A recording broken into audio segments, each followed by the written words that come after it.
Selamat datang kembali di Simple Trade.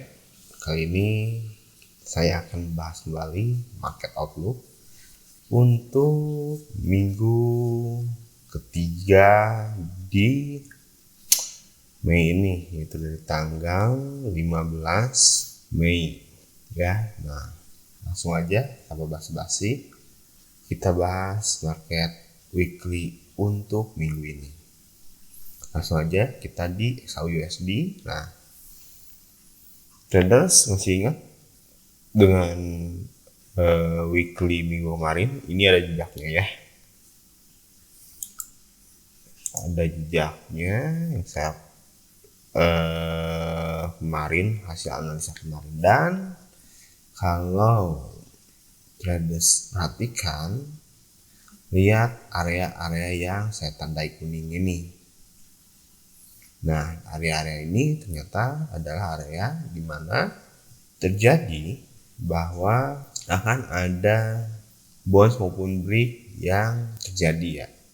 Nah, dua minggu kemarin memang emas menyentuh harga tertinggi sepanjang masa dan sempat kembali turun. Dan masih ingat nggak saya bilang apa?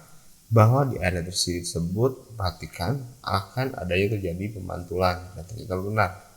Di area ini 2005 dia naik kembali, dan di area ini pun dia mantul kembali. Ada kemungkinan ini pun dilakukan sama, atau kita bisa ikuti area trendline ini. Sebenarnya kalau misalnya diikuti area trendline ini masih relevan, karena ketika ini sudah mendekati ini pun dia akan naik seperti itu. Nah, begitu juga seperti ini. Jika ini area ini ditembus, ada kemungkinan dia akan kembali turun. Jadi bisa dipastikan jika di area 2005 ini 1996 dan 2005 ini adalah area kunci untuk pergerakan emas. Jadi Anda bisa menandainya untuk area kunci di minggu ini ya. Tidak mungkin cari konfirmasi buy and sell di area ini. Oke, dan sepertinya tidak akan berubah bahwa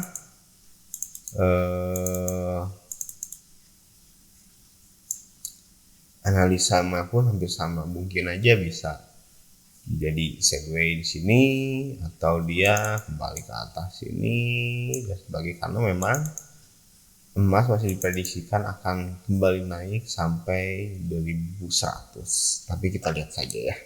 Oke, dan ikuti polanya dan terkonfirmasi sinyal di mana. Yang penting area-areanya sudah kita tandai. Segitu aja untuk pair emas. Untuk euro USD sendiri, nah, traders masih ingat nggak apa yang saya pernah bilang? Jika dari trendline ini bisa ada kemungkinan naik kan? Masih ternyata hasil analisa kemarin saya udah tandain nih. Jika tembus dia akan turun, dan ternyata memang dia tembus. Yang artinya area ini menjadi area kunci. Apakah dia akan kembali naik atau dia akan terus untuk turun? Dan ini menjadi area yang akan dituju dalam waktu yang tidak bisa kita ketahui kapan depannya. Jika memang ini tembus, kuncinya cuma satu, apakah ditembus atau bounce. Jadi konfirmasi di sini, apakah memang benar sinyalnya menunjukkan sinyal buy dari strategi yang Anda gunakan, itu sudah kemungkinan mungkin buy. Tapi jika belum ada terkonfirmasi di sini adalah untuk sinyal buy, ada kemungkinan dia akan terus turun. Dan perhatikan apakah valid atau tidak. Sekali lagi ya, jika valid ikuti saja alurnya ya, karena mungkin aja kita bisa dari sini kita tarik trendline yang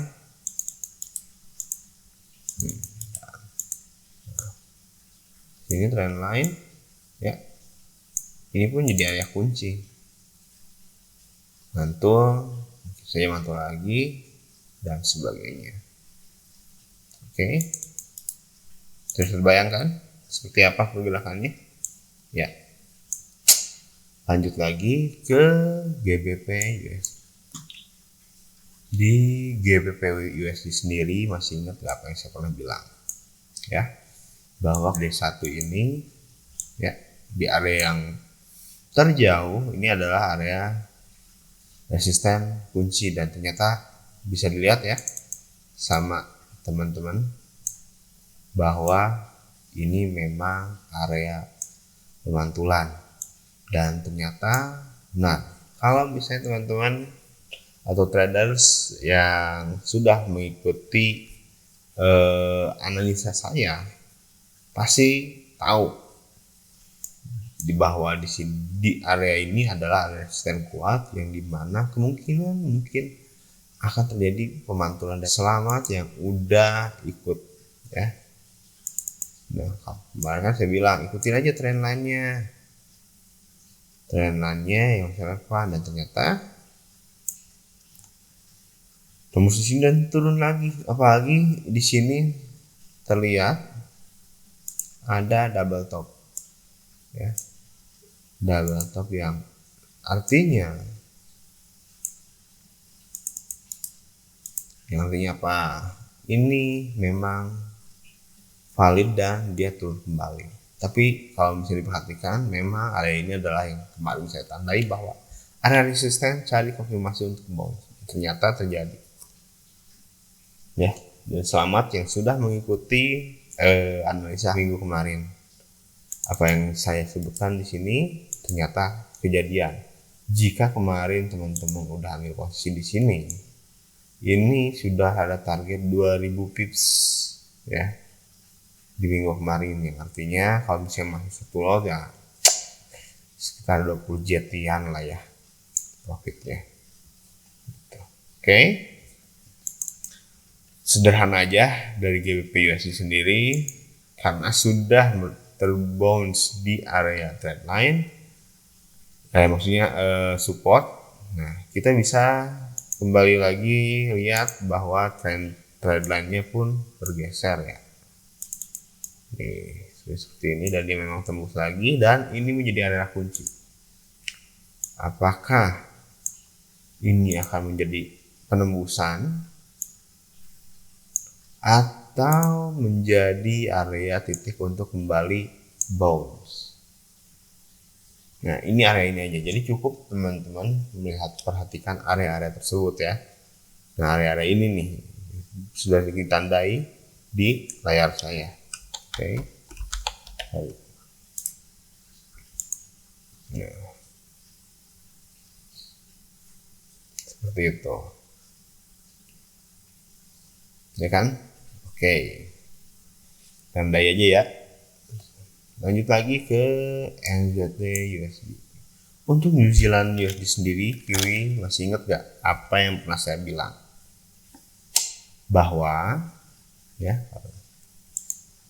area ini akan menjadi area sideways besar.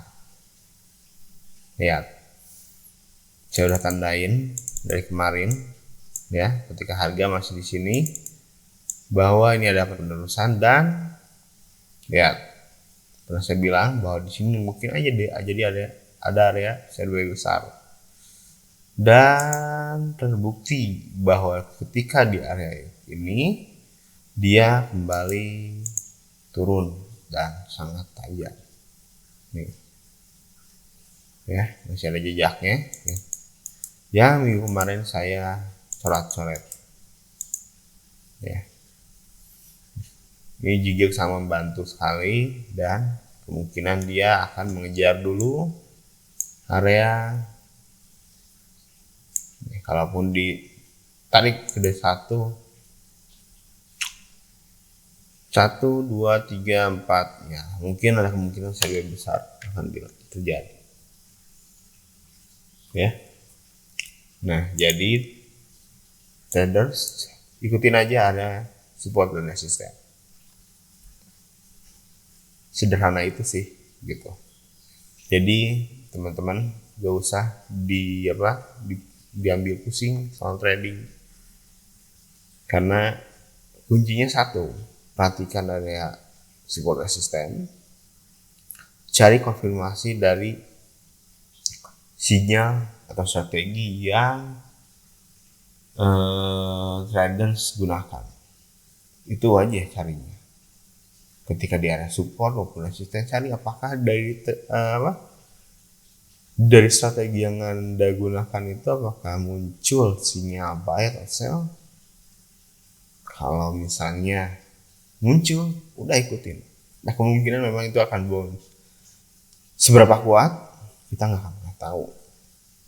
Kita hanya bisa mengimajinasikannya jika memang pola-pola yang terbentuk itu seperti itu. Nih, dan ternyata benar. Area ini akan menjadi, mungkin saja bisa salah, mungkin saja benar. Gitu. Oke, lanjut lagi ke USD Kanadian. Oke, di USD Kanadian ini mungkin adalah pair terakhir yang saya akan bahas ya, karena keempat pair yang lain nampaknya tidak terlalu bagus gitu ya. Ya, kita lebih persingkat aja peluang-peluang yang besarnya saja. Oke, di USD Kanadian. Nah, masih ada jejaknya yang minggu lalu saya tandai kan. Dia memang mantul ya, gak jauh beda dari NZD USD, kita lihat. Nah, di time frame daily pun ini terlihat ada sideways yang lumayan cukup besar banget malah ya. Ini menjadi area bouncingnya. Belum ada penukikan sampai penembusan ke sini atau ke atas sana.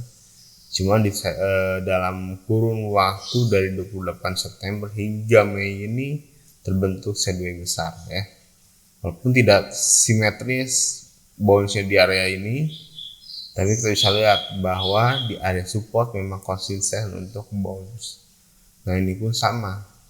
Di area ini terjadi bounce. Nah, jika teman-teman yang udah ikut, ini sudah dapat 2400 pips, yang artinya cuannya lumayan gede lah ya kalau misalnya benar-benar ikut.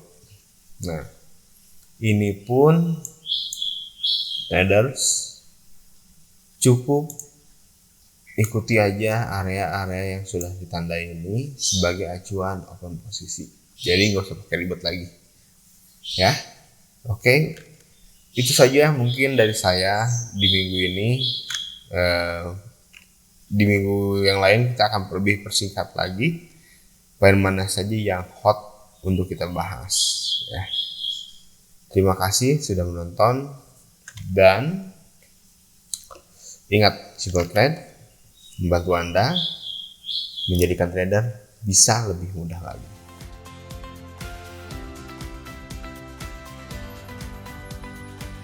Jangan lupa nyalakan lonceng, like, dan subscribe channel Simple Trade. Untuk video Simple Trade lainnya,